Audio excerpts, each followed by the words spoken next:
안녕하세요. 지니어스 강입니다. 자, 오늘은 제가 비타민 이야기 전에 한번 녹화를 했는데 여차저차해서 영상을 잠깐 내렸었어요. 오늘 다시 한번 비타민 이야기를 여러분께 알려드리려고 녹화를 시작하고 있습니다.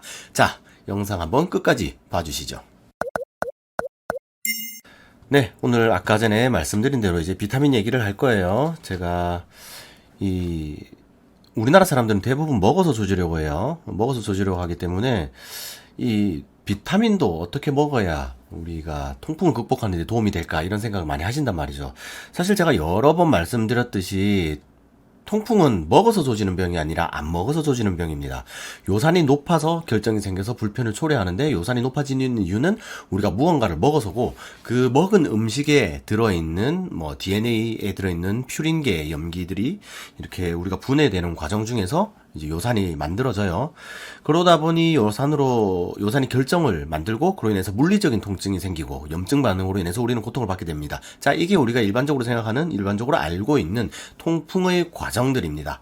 자, 그리고 여기서 염증 반응이 이제 심하게 생겼을 때 우리는 통풍 발작이라고 하죠. 그럴 때 이제 또 다른 피드백으로 인해서 계속해서 더 많은 통증이 생기고 이런 것들을 얘기를 했었어요. 그럴 때 약을 콜킨을 쓴다든지 콜킨이 어떤 거라든지 이런 건 다른 영상에도 만들었었고, 아마 앞으로 조금 더 정제해서 다시 한번 영상을 올릴 예정이기는 해요. 어쨌든 간에 자, 오늘은 비타민 얘기를 하려고 합니다. 자, 먹어서 조지려고 할 때 그럼 비타민을 어떻게 먹어야 되느냐, 오늘은 세 가지 이야기를 얘기해 보겠습니다. 비타민 C, 비타민 E, 비타민 B3입니다.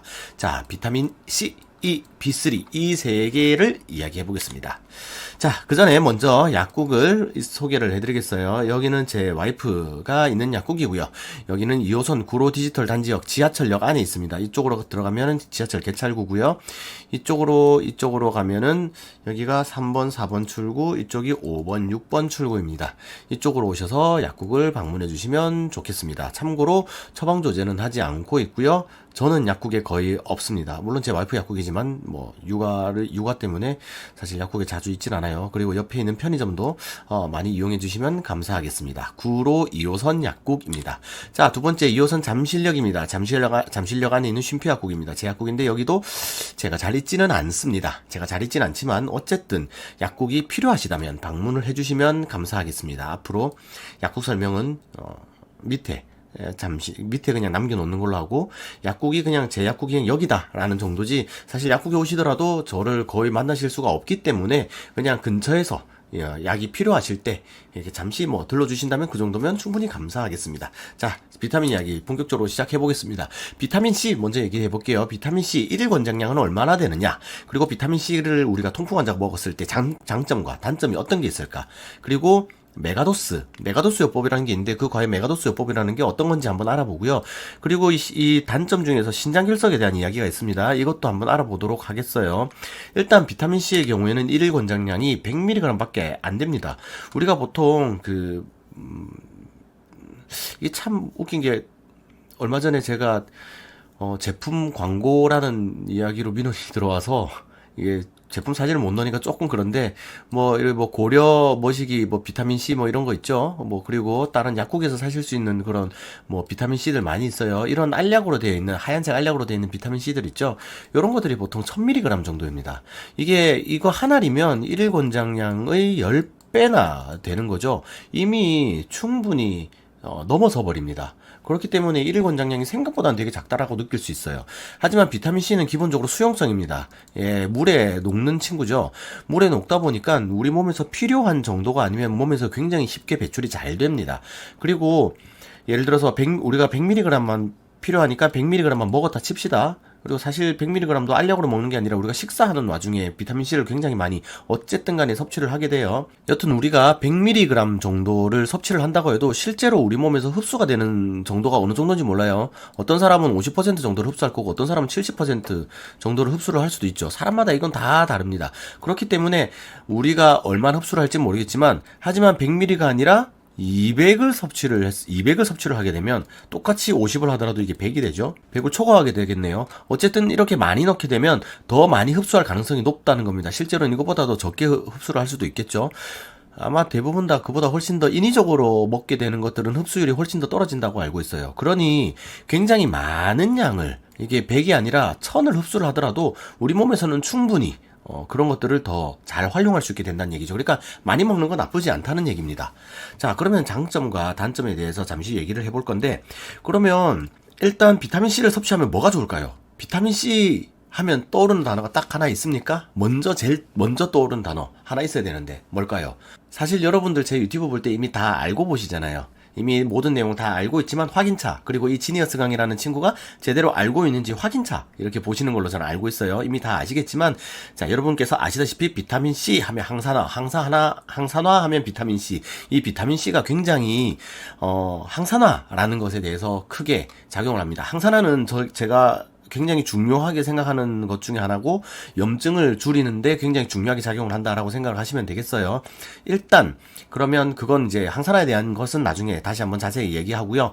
그러면 항산화는 그렇다 치자. 그러면 또 다른 것들은 어떤 게 좋으냐? 면역력을 유지하는 데 중요합니다. 면역력을 올려줍니다. 비타민C로 인해서 여러분께서 면역력을 올려준다. 감기 걸렸을 때 감기약 먹으면 일주일, 안 먹으면 일주일. 사실은 실제로 그렇진 않아요. 좀 더 이렇게 통증도 줄여주고 기침도 줄여주고 뭐 여러 가지 장점이 있지만, 어쨌든 감기약을 먹을 때 감기약보다 차라리 비타민C를 먹으라, 이런 얘기도 있잖아요. 면역력을 올려주게 되면 우리 몸에서 아픈 것들을 좀 더 잘 극복할 수 있게 됩니다.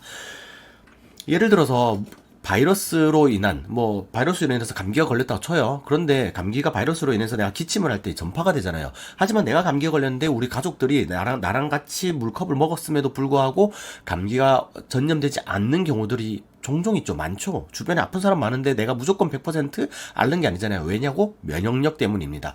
우리가 이렇게 아프지만 그 아픈 것들을 우리가 밖에서 세균이나 바이러스가 침투해와도 그걸 이겨낼 수 있는 건 바이러스입니다. 그 바이러스를 이겨내는 면역력, 이 면역력을 비타민C가 올려줍니다. 그렇군요. 상처도 빨리 낫게 해주고 뼈를 튼튼하게 유지하는 데도 도움을 주고요. 콜라겐 합성을 촉진해서 피부도 좋게 만듭니다. 제 피부가 어떻게 좋아 보이시나요? 비타민C를 많이 먹었을까요? 안 먹었을까요? 자, 이거는 이제 여러분의 추측에 맡기고요. 그리고 아까 전에 말씀드렸듯이 항산화 역할을 하지만, 그러면 통풍에는 어떤 역할이 있느냐? 통풍에 비타민C가 어떤 역할을 하느냐라고 하면요. 자, 요산 배출을 촉진합니다. 요산 배출을 촉진합니다. 요산 배출을 촉진한다고요? 네, 그렇습니다. 자, 이게 우리 몸에서 이제 신장이 있죠. 콩팥이 있어요. 콩팥 안에 보면 이제 세뇨관이라고 이렇게 있는데, 이 세뇨관 안에서 재흡수할 때 요산과 경쟁을 합니다. 비타민C가. 이게 무슨 말이냐면, 우리 몸에서 오줌을 통해서 이것저것 버려야 되잖아요. 요산도 일단 우리 몸에서는 필요한 물질이기는 하지만 어느 정도는 버려지게 됩니다. 그러면 그때 버려질 때 요산과 비타민C가 같이 있으면 비타민C랑 요산이랑 서로 다시 몸으로 돌아갈래 하면서 경쟁을 한단 말이죠. 그래서 그 경쟁할 때 그 경쟁으로 인해서 비타민C가 또 들어올 자리도 있어야 되고, 어떤 친구는 요산이 들어오다 보니까 비타민C가 많으면 요산이 재흡수가 줄어듭니다. 그래서 요산 수치가 낮아집니다. 그리고 심지어 동물 실험에서는 요산 합성 자체를 억제한다는 논문도 있어요. 그러니 비타민C는 통풍에는 긍정적인 효과를 가지고 있습니다. 아, 좋네요. 자, 그러면 이게 비타민C를 계속 엄청나게 많이 계속 이렇게 먹는다, 요산 수치가 뚝뚝뚝뚝 떨어질까요? 아니요, 그렇진 않습니다. 자, 요산 수치, 우리 몸에서 결정된 요산 수치는 우리 몸의 체질에 그냥 결정되어 있는 것들이 꽤 많이 있어요. 그리고 체중이라든지 비만이 굉장히 큰 역할을 하겠죠. 이런 여러 가지 요인들로 인해서 결정이 되는데, 비타민C로 인해서 떨어졌던 요산 수치는 비타민C를 다시 계속 꾸준히 먹지 않으면 다시 설설설 올라갑니다. 왜냐? 경쟁할 비타민C가 없기 때문에. 나의 정상 수치는 7이야 라던 친구가 비타민C 때문에 일시적으로 6까지 떨어지더라도 비타민C가 없으면 다시 7까지 서서히 올라오게 돼요. 재흡수가 다시 된단 말이죠. 자, 그 말은 비타민C를 먹으면 도움이 되는 건 맞는데, 비타민C를 먹을 때 요산 수치가 높을 때 분명 도움이 되는 건 맞지만 비타민C만으로 통풍을 고칠 수는 없다는 얘기예요. 자, 한 번씩 저한테 연락이 자주 옵니다. 유튜브 잘 보고 있습니다. 오늘도 연락이 왔어요. 그런데 타르트 체리를 먹으면 좋다던데 타르트 체리를 먹으면 통풍을 극복할 수 있을까요? 병원약을 먹으면 아무래도 걱정이 돼서요 라고 얘기를 하신단 말이죠. 그런데 저는 그럴 때 어떻게 얘기를 하느냐? 병원약 드세요. 저한테 물어보는 것보다 병원에서 가는 게, 얘기하는 게, 병원에서 원장님께서 진찰을 하시고 진단을 한 후에 이렇게 얘기를 해주시는 게 훨씬 더 정확합니다 라고 말씀을 드린단 말이죠. 그리고 그런 어떤 민간요법 이런 것들은 저는 그렇게 신뢰하지 않는 편이에요. 어느 정도 좀 확실한 것들을 한단 말이죠. 심지어 제가 한약을 쓰더라도 사람들 여러분께서 저를 볼 때 어떻게 생각하실지 모르겠지만, 저는 한약에 대한 굉장한 신뢰를 가지고 있습니다. 한약이 잘 듣는 분야들이 있어요. 그러면 그렇게 한약을 쓸 때도 근거가 있게 써야 된단 말이죠. 근거 없이 그냥 한약을 쓰는 것도 아니고, 근거 없이 그냥 이것저것 민간요법을 쓰는 것도 아닙니다. 그냥 맞는 것들을 써야 하는 겁니다. 맞는 것, 맞는 약, 맞는 진단, 맞는 사람한테 가야 되는 거예요. 그러니 비타민C에 대해서 좋다고 얘기를 들었다. 앞으로 비타민C를 먹으면 되겠구나. 비타민C를 먹으면 통풍 극복하겠구나. 비타민C를 먹으면 병원약을 먹지 않으면 되겠구나. 라는 이런 잘못된 판단을 하지 마시라고 제가 잠깐 길게 이렇게 사족을 붙였습니다. 자, 물론 여러분께서는 다 알고 계시지만요. 네.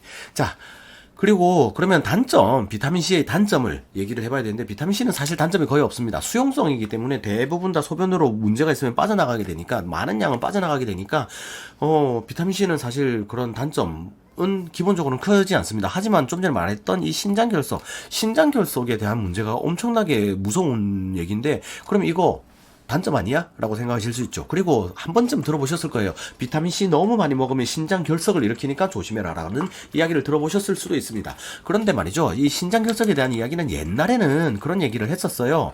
하지만 지금은 그 얘기가 틀린 것으로 어느 정도 되고 있습니다. 당시에 비타민C를 많이 먹을 경우에 대사 과정에서 옥살산으로 변환되어 신장 결석을 유발할 수 있다라는 게 거의 이렇게 정설처럼 되어 있었어요. 당시 그 통계를 조금 잘못 판단을 해서 그렇게 된 걸로 되어 있고, 지금은 사실 근거가 없다라는 얘기가 훨씬 더 우세합니다. 그리고 이런 얘기도 있습니다. 신장결석과 요산결석이 똑같이 뭔가 알갱이가 생기는 거니까 비슷하다라고 생각을 해서 비타민C를 많이 먹으면 통풍을 일으킨다라는 이야기도 과거에 좀 있었어요. 이것도 아닌 얘기입니다. 일단 먼저 비타민C를 많이 먹었을 때 결석을 일으키는 것부터가 아니고요. 그리고 요산 결정도 이런 식으로 비타민C로 인해서 생기는 것도 아닙니다. 그러니 비타민C를 많이 먹어서 통풍이 일어난다라는 얘기도 틀린 이야기입니다. 아시겠죠? 자, 그럼 단점, 제일 큰 단점은 뭐냐? 제일 큰 단점은 속쓰립니다. 비타민C는 산성이 높기 때문에, 그러니까 pH가 낮기 때문에, 그래서 많이 먹게 되면 속쓰립니다. 저도 오늘도 3,000짜리 하나 먹었는데 속이 쓰리군요. 예, 속 쓰립니다. 그렇기 때문에 비타민C를 드실 분은 식후에 드시면 더 좋겠고요. 혹은 요즘에는 이제 중성 비타민C 같은 게 있습니다. 예, 산도를 낮춰서 가격은 좀 높지만, 일반 비타민C에 비해서는 가격은 좀 높아요. 하지만 중성이기 때문에 이런 속쓰림에 대한 부작용 이런 것들은 없습니다. 오늘 근무 끝나고 애기들 재우고 지금 12시 넘어서 지금 1시쯤 됐는데 이때 녹화하고 있으니까 되게 좀 피곤하고 힘들긴 하네요. 제가 눈이 좀 껌뻑껌뻑거려도 여러분께서 조금만 이해해 주세요. 지금은 애들이 어려서 녹화할 시간이 지금 정도밖에 없네요. 자, 그리고 또 뭐 리포점 비타민C 이런 것들도 있어요. 요즘에 리포점 단백질을 뭐 부착한 건지 안에 뭐 싼 건지 어떤 건지 해서 새롭게 나오는 것들도 있는데, 솔직히 리포점 비타민C는 저는 잘 모르겠습니다. 굉장히 좀, 그런데 중성 비타민C랑 가격 차이가 아주 크게 나진 않아요. 물론 좀 더 비싸기는 하지만요. 그래서 뭐 리포점 비타민C 조금 더 흡수율이 높고 조금 더 이렇게 그 속쓰림 부작용 같은 걸 더 완화한 그런 제품을 갖다 먹고 싶다라고 하면 리포점 비타민C 같은 걸 드셔도 되고요. 아니야, 내 위장은 튼튼해, 언제든지 나는 뭐든지 돌도 씹어서 흡수할 수 있어, 이런 사람들은, 이러신 분들은 그냥 비타민C 제일 저렴한 걸로 그냥 함량 높은 거 드시면 됩니다. 네, 그렇게 하시면 됩니다. 자, 어떤 비타민C가 제일 좋나요? 건강기능식품으로 나오는 것들이 있고 일반의약품으로 나오는 것들이 있습니다. 저는 일반의약품으로 나오는 걸 더 추천드리고요. 건강기능식품으로 나온 것들 뭐 인터넷에 굉장히 뭐 쉽게 인터넷으로 사실 수 있습니다. 그런데 건강기능식품을 만드는 곳과 그 일반의약품을 만드는 곳들은 정말 차이가 많이 납니다. 일반의약품, 생각보다 우리나라 대한민국은 의약품을 만드는 곳이 굉장히 잘 만드는 곳 중에 하나예요. 뭐 그렇다고 해도 좀 이상한 것들도 많이 있지만 어쨌든 간에 우리나라는 의약품이 굉장히 잘 지켜지는 굉장히 선진국이라고 저는 생각을 합니다. 그러니 일단 비타민C를 만들 때도 뭐 사실 성분 자체는 큰 차이가 없지만 일반 의약품으로 나온 걸 사신다면 조금 더 관리가 된 제품을 살 수 있다라고 생각을 하시면 될 것 같고요. 그리고 심지어 일반 의약품으로 된 것들이 더 비싸지도 않아요. 그리고 중성 비타민C라든지 리포점 비타민C 뭐 이런 걸 갖다 원하신다면 그런 쪽으로, 아니면은 그냥 일반 의약품으로 된 거, 제일 저렴한 거, 제일 가까이에서 쉽게 살 수 있는 거 약국에서 구매하시면 될 것 같습니다. 예, 그렇게 하시면 될 것 같고요. 자, 마지막으로 이제 메가도스 얘기를 할 겁니다. 이 메가도스라는 얘기는 메가도스, 엄청 많이 그냥 때려 넣는다 라는 얘기입니다. 그냥 말 그대로 때려 넣는다. 자, 이 말인데, 자, 때려 넣는다. 뭘 때려 넣느냐? 당연히 우리 비타민C 얘기하고 있으니까 비타민C를 때려 넣는다는 얘기겠죠? 자, 비타민C를 하루에 막 1000mg라고 했잖아요. 막 1000mg 많이 먹는 분들은 막 20000mg 이렇게 막 어마어마하게 막 먹습니다. 그렇게 먹어도 되나요? 예, 됩니다. 크게 문제는 없어요. 그리고 이렇게 많이 복용을 하게 되면 그만큼 우리 몸에서는 흡수되는 양이 좀 더 늘어나겠죠. 물론 배출되는 양은 훨씬 더 많이 늘어납니다. 흡수되는 양이 조금 더 늘겠지만 그 조금이 굉장히 크다라고 보고 메가도스 요법을 하는 거예요. 그렇게 메가도스 요법에 대한 건 인터넷 찾아보셔도 굉장히 많이 있는데 뭐 저도 사실 한 번쯤 뭐 해볼 만하다고 생각을 하고요. 비용이 그렇게 많이 드는 것도 아니고 하니 저는 메가도스 요법도 원하시는 분들은 한번 해보시면 좋겠습니다. 메가도스 요법을 통해서 뭐 이 병도 고쳤다, 저 병을 고쳤다, 뭐 이런 얘기들 많이 하시는 분들이 있는데, 왜냐면 일단 기본적으로 비타민 C의 가장 큰 효과는 면역력 증가와 함께 더불어서 아까 전에 말씀드렸던 항산화 효과이기 때문입니다. 저는 항산화 효과를 굉장히 중요하게 보는 사람이기 때문에 항산화를 높게 유지한다면 여러분의 피부도 건강하게 유지할 수 있고, 사실 항산화는 이렇게 얘기하면 조금은 오바지만 항노화라고까지도 얘기를 조금 오바스럽게 얘기도 할 수가 있습니다. 자, 그렇게 할 수 있으니까 여러분께서 비타민C 메가도스 요법에 대해서 뭐 관심이 있으시다면 비타민C를 좀 충분히 복용해 보시는 것도 괜찮겠습니다. 자, 비타민C 얘기해보니까 괜찮네요. 비타민C는 일단 통풍에 도움이 됩니다. 요산도 수치도 떨어뜨리고 말이죠. 자, 좋아요. 그렇다면 이번에는 비타민 E를 얘기해 보겠어요. 자, 오늘 세 가지 비타민 중에 두 번째 비타민 E입니다.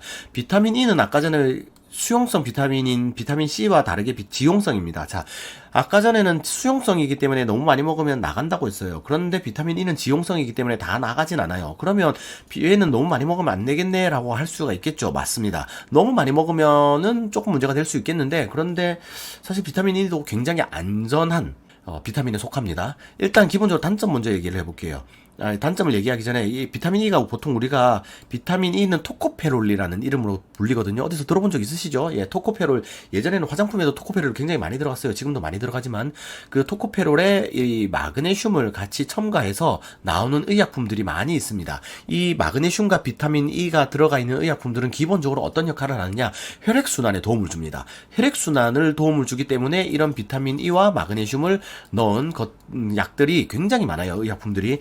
약국에서 여러분께서 이렇게 앰플 한 개 들어있는 거 간단하게 이렇게 드실 수 있는 것들도 있고요. 그리고 뭐 2달분, 2개월분 이렇게 크게 있는 약들도 많이 있어요. 사실 이렇게 혈액순환의 경우에는 내가 어떤 약을 한 번 먹었다고 해서 갑자기 혈액순환이 팽팽팽 도는 그런 것들은 아니기 때문에 사실 꾸준히 먹어야 되는 약들입니다. 그렇기 때문에 이렇게 꾸준히 먹는 약들로 보통은 2개월 이상분으로 포장이 되어 있는데, 이런 약들이 혈액순환을 도와주는 것들로 비타민 E와 마그네슘이 같이 들어가 있습니다.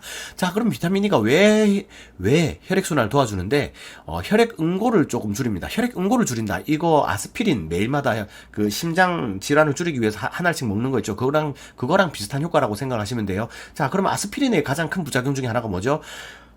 피가 잘 안 멈춘다는 겁니다. 피가 잘 멈추지 않는다. 그래서 상처가 나면은 좀 문제가 생기고, 수술하기 전엔 반드시 아스피린 드시는 분들은 아스피린을 끊어야 되죠. 자, 그러면 아스피린을 끊어야 되는데 아스피린하고 비슷한 효과가 생긴다? 항혈전이다? 피를 묽게 한다? 피가 안 멈춘다?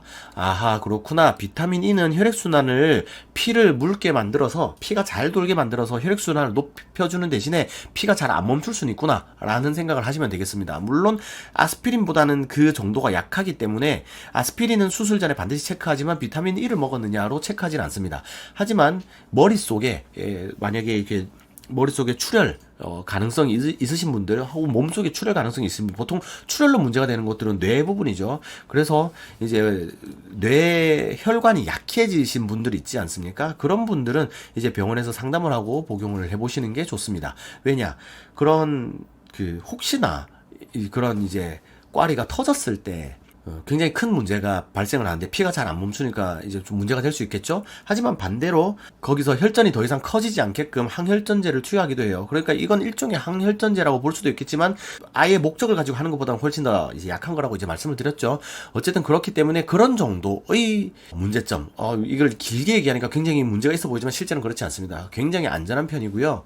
그리고 이런 혈액순환제로 복용하는 이 비타민 E는 어쨌든 염증을 낮추는데 이 친구도 항산화 작용을 해주거든요. 항산화 작용을 도움을 주기 때문에, 그리고 그 항산화 작용으로 혈관 질환 예방에 도움을 주기 때문에 굉장히 우리 몸에 유익한 영향을 줍니다. 자, 그러면 항산화다, 항염증이다, 항염증, 통풍에서 염증이 뭐가 있죠? 예, 통풍 때문에 아픈 게 염증 반응입니다. 그러면 통풍 때문에 아파서 염증 반응이 생겼을 경우에 염증을 낮추는데 도움을 주는 게 뭐다? 바로 이거다. 토코페롤이다, 비타민 E다. 그러니까 이 비타민 E의 경우에는 여러분들께서 지금 만약에 통풍으로 인해서 좀 아프다 그런 경우에 먹으면 염증을 낮추는데, 통증을 낮추는데 조금 도움을 줄 수가 있습니다. 다만 이건 비타민 C와 다르게 지용성이기 때문에 아까 그런 메가도스 이런 거 안 해요. 그러니까 그냥 우리 몸에 더 효과적으로 작용을 할 수 있지만, 비타민 지용성이기 때문에 좀 더 우리 몸에 그 더 잘 작용할 수 있는 부분들도 있어요. 그 몸속을 더 잘 돌아다닐 수 있거든요. 하지만 너무 많이 먹었을 경우에는 지용성이라서 바로 배출이 어렵기 때문에 문제가 생길 수 있으므로 너무 많이 먹지 말고 용량을 지켜서 복용을 해주시면 좋겠습니다. 그리고 말이죠, 이 비타민 E에서 제가 이런 얘기를 했는데, 보통 통풍약 계속 먹어도 되느냐 이런 얘기를 하신단 말이죠. 이거는 짧게, 통풍약 계속 먹어도 됩니다. 우리가 병원에서 진단을 받고 처방을 받고 꾸준히 먹잖아요. 그건 먹어도 되는 거예요. 왜냐? 관리받으면서 살펴보고 하는 거거든요. 제가 여러분한테 계속 먹어라 라고 얘기하면은 계속 먹어도 될지 안 될지 모르는 거예요. 왜냐면 여러분께서는 저를 보지만 저는 여러분 못 봤어요. 여러분이 어떤 상황인지 모르기 때문에 제가 계속 먹으라 말라 할 수도 없는 거예요. 병원 가서 진단하시고요. 그리고 통풍약을 그렇게 꾸준히 오랫동안 먹는다고 하더라도 이건 수많은 실험을 통해서, 그리고 통풍약이 생각보다 역사가 좀 됩니다. 그 기간 동안 많은 사람들이 먹고 많은 부작용을 관찰하고 이미 충분히 데이터가 쌓여 있는 거기 때문에 용법 용량을 잘 지키시면 안전한 거예요. 아시겠죠? 자, 마지막으로 비타민 B3입니다. 비타민 B3는 나이아신 니코틴산 혹은 뭐 이런 이름으로도 불려요. 여러 가지 이름으로 불리는데, 일단 여러분들께서는 그냥 요런 나이아신이나 니코틴산이라는 게 들어가 있다라고 하면은 그냥 이게 비타민 B3구나 라고 생각을 하시면 돼요. 얘네는 사실 몸에 크게 나쁘진 않은데, 지금 일단은 얘네가 몸에 나쁘다라는 얘기를 하긴 할 거예요. 얘네는 몸에 크게 나쁘진 않은데 우리가 구별하기가 좀 복잡하잖아요. 그냥 나이아신, 니코틴산 이런 게 보인다, 좀 조심해야겠다라고 생각을 하세요. 그리고 얘네의 경우에는 조금 이것과 역할이 약간 다릅니다. 약간 역할은 다르지만 뭐 너무 구체적으로 우리 얘기하지는 말아요. 너무 복잡하니까요. 자, 일단 얘네는 일일 섭취량이 굉장히 작습니다. 굉장히 적기 때문에 여러분들께서 이걸 많이 먹게 되면 많이 먹기도 사실 힘들어요. 근데 어쨌든 이걸 갖다가 많이 먹게 되면 문제가 생길 수 있는 게, 바로 피부가 가렵거나 막 피부가 울긋불긋하게 발진이 생기고 그렇습니다. 그렇기 때문에 내가 많이 먹고 싶어도 이거 먹었더니 이상하게 몸이 가렵고 힘들다라고 생각을 하신단 말이죠. 이것 때문인가 하고 그만 먹게 돼요. 그러니 많이 먹기도 힘들어요. 이걸 굉장히 많이 먹게 되면 간 손상도 오게 됩니다. 비타민 B3의 경우에는. 하지만 간 손상이 오기 전에 대부분 안 먹어요. 왜냐? 가볍고 몸이 빨개지고 이상해지는데 누가 그걸 계속 먹고 있어요. 그러니까 간 손상의 문제도 있다라고는 하지만, 실제로 비타민 B3가 우리나라에서 유통되는 것들은 그냥 여러분들께서 구하실 수 있는 비타민 B3의 경우에는 그냥 전부 다 어느 정도 용량 밑으로 다 되어 있습니다. 해외에서 의약품을 직구해서 비타민 B3를 혼자서 과량으로 먹지 않는 이상에는 큰 문제 없어요. 그러니까 의약품을 갖다가 외국에서 함부로 직구해서 드시지 마세요. 여튼 이런 비타민 B3를 여러분들께서 먹었을 때 그런 여러 가지 부작용이 생길 수 있지만, 일단 그 부작용이 크게 나타나기는 쉽지 않다. 왜냐? 바로 알아챌 수 있기 때문에. 자, 그리고 비타민 B3는 우리 몸에서 에너지 대사를 촉진하고 에너지를 만드는 데 필요해요. 그리고 콜레스테롤도 좀 떨어뜨립니다. 콜레스테롤 수준도 개선을 해요. 피부도 좋아지고 심혈관 건강에도 좋습니다.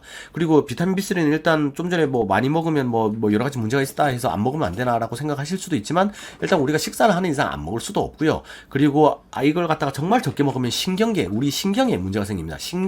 우리 중추신경의 대장은 누구죠? 뇌입니다. 그러니까 신경에 문제가 생긴단 말은 우리 몸에 꼭 필요하다는 얘기예요. 그러니까 전부 다 필수적이고 긍정적인 비타민인데, 너무 우리가 필요 이상으로 많이 먹게 되면 문제가 생길 수 있다, 이런 겁니다.